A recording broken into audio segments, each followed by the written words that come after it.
ಅಭಿಮನ್ಯು ಯುದ್ಧರಂಗವನ್ನು ಪ್ರವೇಶಿಸಿದನು. ಅಲ್ಲಿ ಚಕ್ರವ್ಯೂಹದ ಮುಂಭಾಗದಲ್ಲಿ ಸೈಂಧವನು ನಿಂತಿದ್ದನು. ಈ ಸೈಂಧವನೇ ದ್ರೌಪದಿಯನ್ನು ಅಪಹರಿಸಲು ಪ್ರಯತ್ನಿಸಿದವನು, ಶಿವನಿಂದ ವರವನ್ನು ಪಡೆದವನು.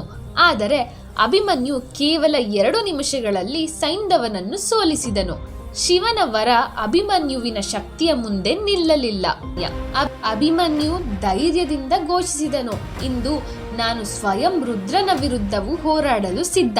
ತಾನು ತನ್ನ ಸಮಾಧಿಯ ಕಡೆಗೆ, ರುದ್ರಭೂಮಿಯ ಕಡೆಗೆ ಸಾಗುತ್ತಿದ್ದೇನೆ ಎಂದು ಅರಿಯದೆ ಅಭಿಮನ್ಯು ಚಕ್ರವ್ಯೂಹದ ಒಳಗೆ ಕಾಲಿಟ್ಟನು.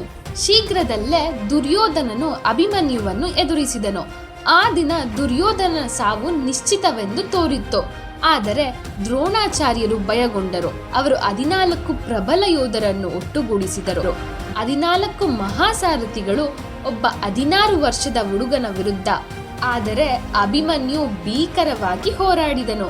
ಅವನ ಶೌರ್ಯವನ್ನು ನೋಡಲು ಸ್ವರ್ಗದಿಂದ ದೇವತೆಗಳು ಇಳಿದರು. ವಿಶೇಷವಾಗಿ ಕರ್ಣನು ಹೀನಾಯ ಸೋಲನ್ನು ಅನುಭವಿಸಿದನು. ಅಭಿಮನ್ಯು ಕರ್ಣನನ್ನು 2 ಬಾರಿ ಸೋಲಿಸಿದನು. 2 ಬಾರಿ ಕರ್ಣನು ಯುದ್ಧ ಭೂಮಿಯಿಂದ ಓಡಿ ಹೋದನು.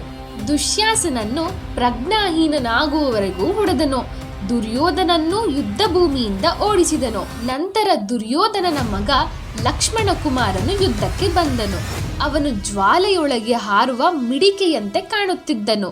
ದುರ್ಯೋಧನನು ದೊಡ್ಡ ಸೈನ್ಯದೊಂದಿಗೆ ತನ್ನ ಮಗನ ಪಕ್ಕದಲ್ಲಿ ನಿಂತನು.